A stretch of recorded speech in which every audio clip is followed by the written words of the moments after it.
কারণ তার চরিত্র দুই দিকেই আছে।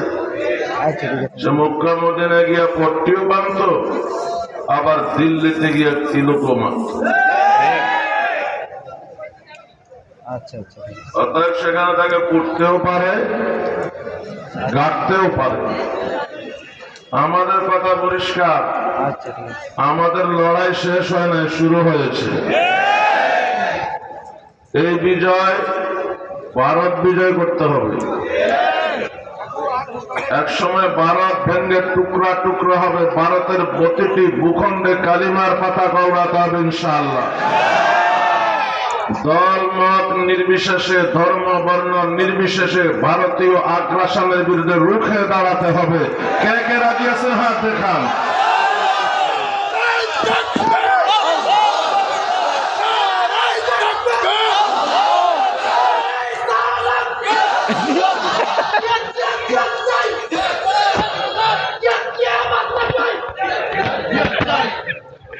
এক নম্বর লড়াই ভারতীয় আগ্রাসনের বিরুদ্ধে। দুই নম্বর লড়াই 15 বৎসরের যে জালেমকে জনগণ বিতাড়িত করেছে, সেই জালেম যেন দাঁড়াতে না পারে। হাসিনার পতনের পর চেষ্টা করেছিল হিন্দু লীগের উপরে ভর করে দাঁড়াতে, আনসার লীগের উপরে ভর করে দাঁড়াতে, রিক্সা লীগের উপরে ভর করে দাঁড়াতে, ইস্কন লীগের উপরে ভর করে দাঁড়াতে। সর্বশেষ চেষ্টা চালাচ্ছে সাদ লীগের উপরে ভর করে দাঁড়াতে। আমাদেরকে সতর্ক থাকতে হবে। একটা কথা পরিষ্কার, যাদের গায়ে গত 15-16 বছরের জুলুমের দাগ লেগেছে তাদের ক্ষমা নাই। তাদেরকে বিচারের কাঠগড়ায় দাঁড়াতেই হবে।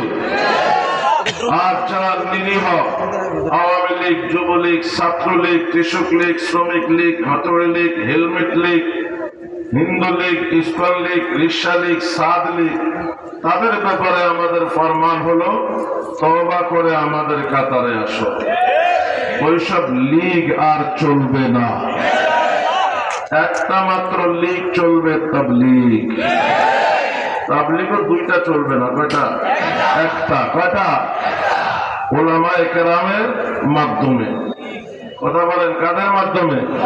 উলামায়ে কেরামের মাধ্যমে। দেশে সাদ লীগকে চলতে দেওয়া হবে না। এ ব্যাপারে উলামা, তোলাবা, জনতার সমন্বয়ে প্রতিরোধ কমিটি গড়ে তুলতে হবে। শুধু টঙ্গী আর কাকরাইল নয়, বাংলাদেশের কোন মসজিদে তাদেরকে দাঁড়াতে দেওয়া হবে না। তাবলীগ এসেছে দারুল উলুম দেওবন্দ থেকে। দেওবন্দের প্রথম ছাত্র শাইখুল হিন্দ মাহমুদুল হাসান দেওবন্দি রহমতুল্লাহি আলাইহি, তারই শাগির্দ হযরত জি ইলিয়াস সাহেব রহমতুল্লাহি আলাইহি যে তাবলীগ চালু করেছেন, এটা দেওবন্দি উলামায়ে কেরাম নিয়ন্ত্রণ করবে। এখানে কোন ইহুদি এজেন্টদের দালালি চলবে না, চলতে দেওয়া হবে না। রাজি আছেন আপনারা? বাকি আলোচনা পরে করতেছি, মধ্যে একটা কথা বলতে হচ্ছে। এই মাদ্রাসা মকবুল মাদ্রাসা, আলহামদুলিল্লাহ বলেন। নূহ আলাইহিস সালামের মহাপ্লাবনের পর, মহাপ্লাবনে কাবা মাটিতে তলিয়ে গিয়েছে। আল্লাহ পাক কাবা পুনর্নির্মাণ করিয়েছেন ইব্রাহিম খলিলুল্লাহ এবং ইসমাঈল জবীহুল্লাহর মাধ্যমে। কোরআনে আছে ওয়াইদ ইয়ারফাউ ইব্রাহিমুল কাওয়াইদা মিনাল বাইতি ওয়া ইসমাঈল। এই আয়াতের ব্যাখ্যায় আসে আল্লাহ বাইতুল্লাহর পুনর্নির্মাণ এই দুই নবীর মাধ্যমে কেন করেছেন। বড় ব্যক্তির মাধ্যমে যদি উদ্বোধন হয় সেটাতে বরকত হয়। দুই পয়গম্বরের মাধ্যমে নির্মাণ হয়েছে কাবা, আর সেই কাবাকে আলোকিত করে কাবার জমিনে আগমন ঘটেছে বিশ্বনবী মুহাম্মদুর রাসূলুল্লাহ সাল্লাল্লাহু আলাইহি ওয়াসাল্লাম। আব্দুল ওয়াদুদ খান সাহেব রহমতুল্লাহি আলাইহি, তিনি যখন খেরিহার মাদ্রাসা প্রতিষ্ঠা করবেন, ওই যুগে সারা বাংলাদেশে যিনি খতিবে আজম নামে পরিচিত ছিলেন, আল্লামা সিদ্দিক আহমদ সাহেব রহমতুল্লাহি আলাইহি, তাকে দিয়ে উদ্বোধন করেছেন। বড় মানুষ দিয়ে উদ্বোধন করার কারণে সুফলটাও আমরা দেখতে পাচ্ছি। আজ এই মাদ্রাসা থেকে তৈরি হয়েছে বাংলাদেশ নয় পৃথিবীর সেরা আলেমে দ্বীন, যিনি জাতীয় মসজিদের মিম্বরকে অলঙ্কৃত করে রেখেছেন।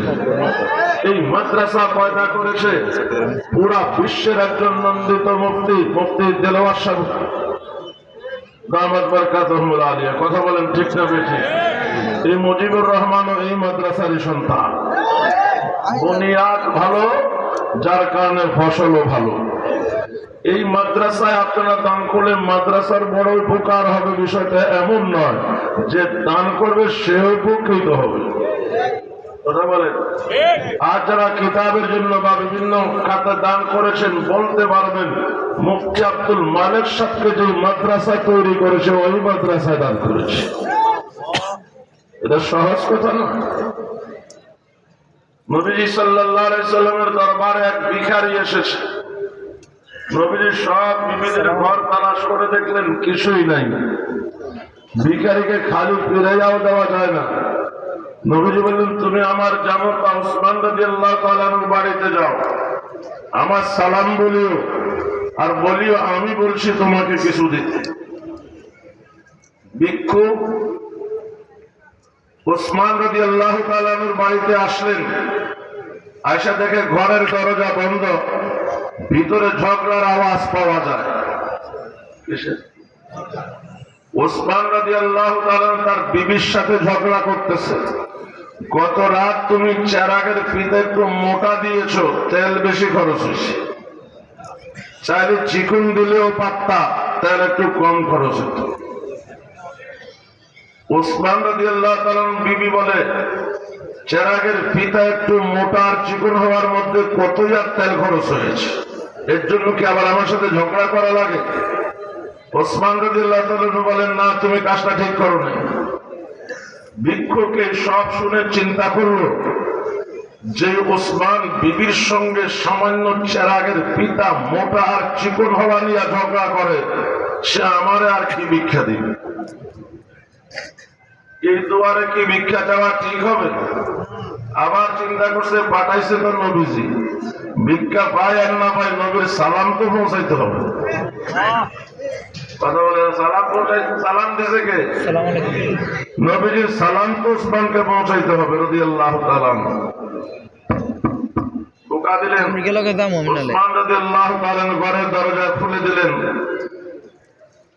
ভিখারি বলল, আমি নবীজির দরবার থেকে এসেছি, নবীজি আপনাকে সালাম বলেছেন। নবীজির কাছে দেওয়ার কিছুই ছিল না, আপনার কাছে পাঠিয়েছে। উসমান রাদিয়াল্লাহু তাআলা বললেন, আপনি দাঁড়ান, আমি আসছি।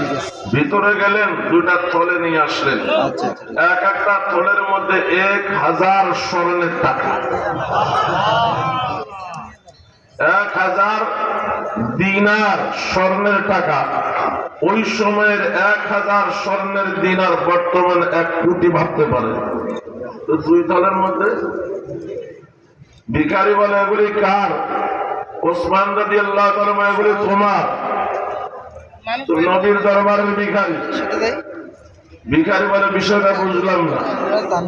একটু আগে ঝগড়া করলেন বিবির সঙ্গে চেরাগের ফিতা চিকন আর মোটা হওয়া নিয়া, আর এখন আপনি দিতেছেন ভিক্ষা হিসেবে 2000 দিনার। যে 2000 দিনার ভিক্ষা হিসাবে দিতে পারে, সে কি সামান্য পিতা চিকন আর মোটা হওয়া নিয়ে ঝগড়া করতে পারে? উসমান রাদিয়াল্লাহু তাআলা বললেন, শোনো, আমি আমার জন্য, পরিবারের জন্য যা খরচ করব, পাই টু পাই আল্লাহকে হিসাব দেওয়া লাগবে। কিন্তু আল্লাহর ওয়াস্তে যেটা দান করব, এটার কোনো হিসাব আমার দেওয়া লাগবে না, আল্লাহর কাছ থেকে 10 গুণ বুঝে নিতে হবে।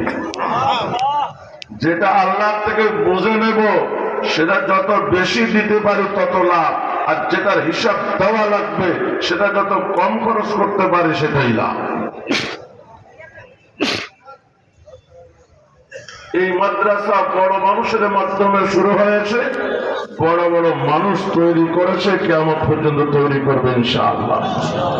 এটা পুরা গ্রামের নয়, পুরা জেলার একটা গর্ব আর অহংকার। এই মাদ্রাসাকে জীবন দিয়ে কলিজা দিয়ে ভালোবাসতে হবে। রাজি আছেন? কে কে রাজি আছেন হাত দেখান। মাশাআল্লাহ। ভালোবাসার প্রথম নিদর্শন হবে নিজের সন্তানরা মাদ্রাসায় দেব। কথা বলেন। চট্টগ্রামের ভাষায় বলে মাদ্রাসাওয়ালা তিনটা জিনিস চায়, ওয়া দোয়া দাওয়া।